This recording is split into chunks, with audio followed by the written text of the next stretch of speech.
All right, guys, welcome to our second quarter 2026 safety meeting. I'm going to be the only presenter today. Y'all, if you hadn't heard already, Ryan, his appendix burst, so he's going to be out for a couple of weeks. I'm going to be doing the recruiting. If you do have anybody that you want to refer or anything, you can get with me or Ryan. Ryan will send it over, but he should be back in a couple of weeks, but please pray for him if you get the chance. All right, guys, I kept this slide in there from last year. It does show that your life expectancy is less than the average population just because you're a truck driver. You know, the good news is this is taking into account a lot of van drivers that are a little more overweight than you guys. Y'all are out doing more physical work. But I was leaving this in there to make sure that you take advantage of your insurance as wellness benefit. Get your annual checkup at the rodeo, get your blood work done, make sure that you're staying healthy. It's the way that you make your money. 401k. Guys, please make sure you have your 401k set up. It's just free money that we give out every week. If you put in 30 bucks, we're going to put in 30 bucks with you. It goes up to a certain percentage. And over the course of a week, a month, a year, several years, it really does add up. Your PPE. Guys, everybody should have your PPE in the truck. It is required at several of our shippers and several of our big customers need it on. And the last thing we want to do is have you guys or one specific truck banned or the company banned from a customer. That's how we keep you all moving. That's how you make your money, how you get your miles. So please make sure that we're keeping them happy. They're going to require, and I've got another slide in here about it, it's hard hat, safety glasses, safety vest, long pants, closed-toed shoes. Long sleeves and pants is a huge one in the summertime because I know it gets hot out there. Please make sure that you've got all that stuff. Your chin strap. This is especially specific to Gerdau. They want you to have that chin strap up under your chin, so make sure you have one in the truck with you. You know where it is. It's not flipped up on your visor.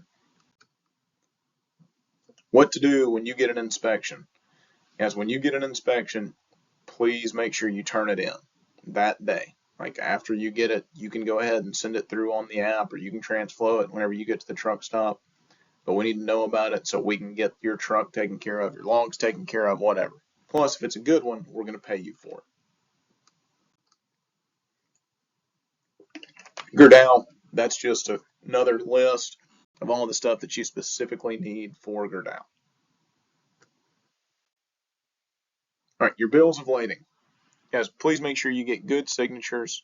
Make sure we can read all the info on the BOLs when they're turned in. These brokers have gotten crazy a little bit on what they need before you get turned in, and we get charged if we don't get it to them within a specific time with the correct information on it.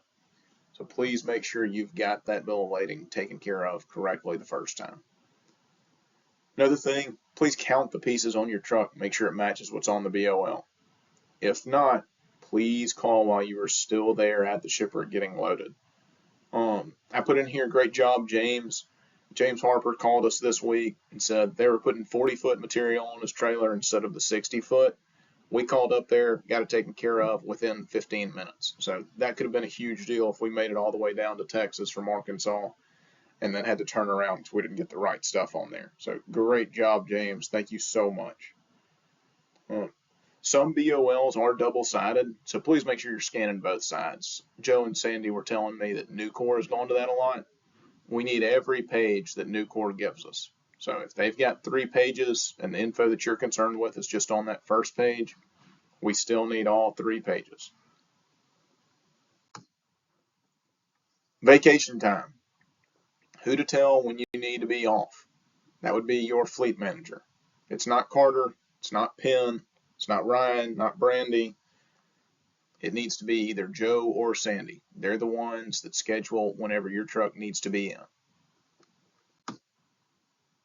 Your pre-trips.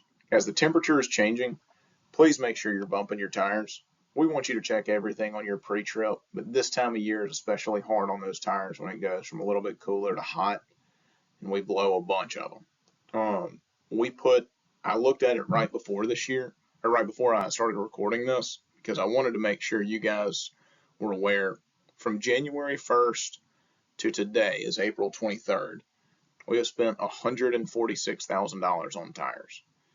We're going over our company driver pay and trying to give raises right now.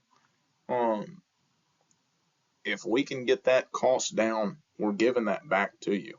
So please make sure the less money that we pay out just means we've got more money to put into this raise to give to you guys. So please make sure you're putting an extra emphasis on those tires. Speaking of keeping costs down, please make sure you're fueling at the Loves. Plan your trips around a Love's truck stop. We get a great discount from there. It's not the price that you see at the pump that we pay for. It is the price that when you get deducted, you'll see that's different than what it is on the actual sign.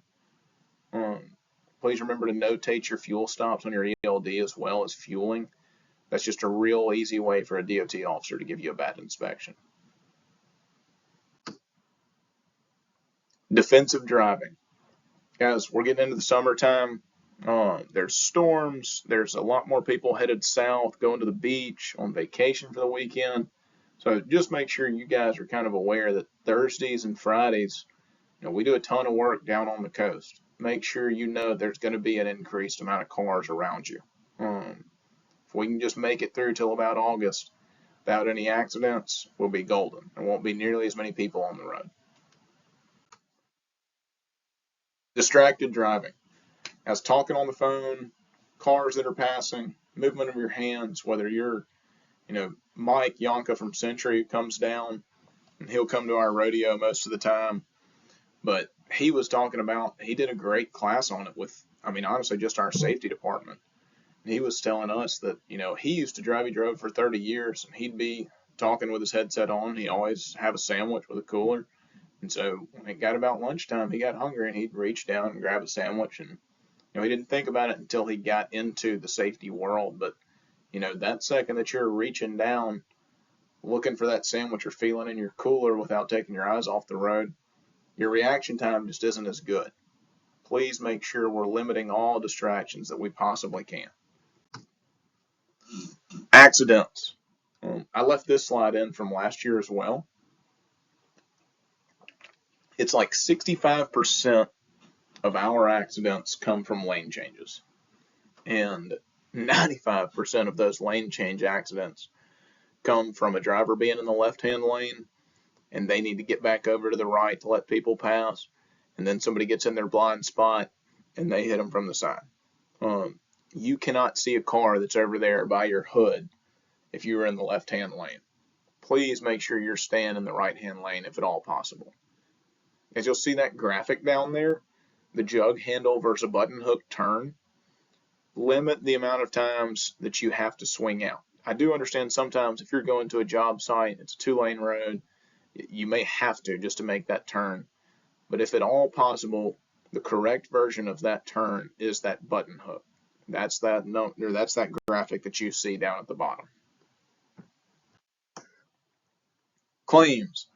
Guys, whenever you get in a hurry, that's when mistakes happen.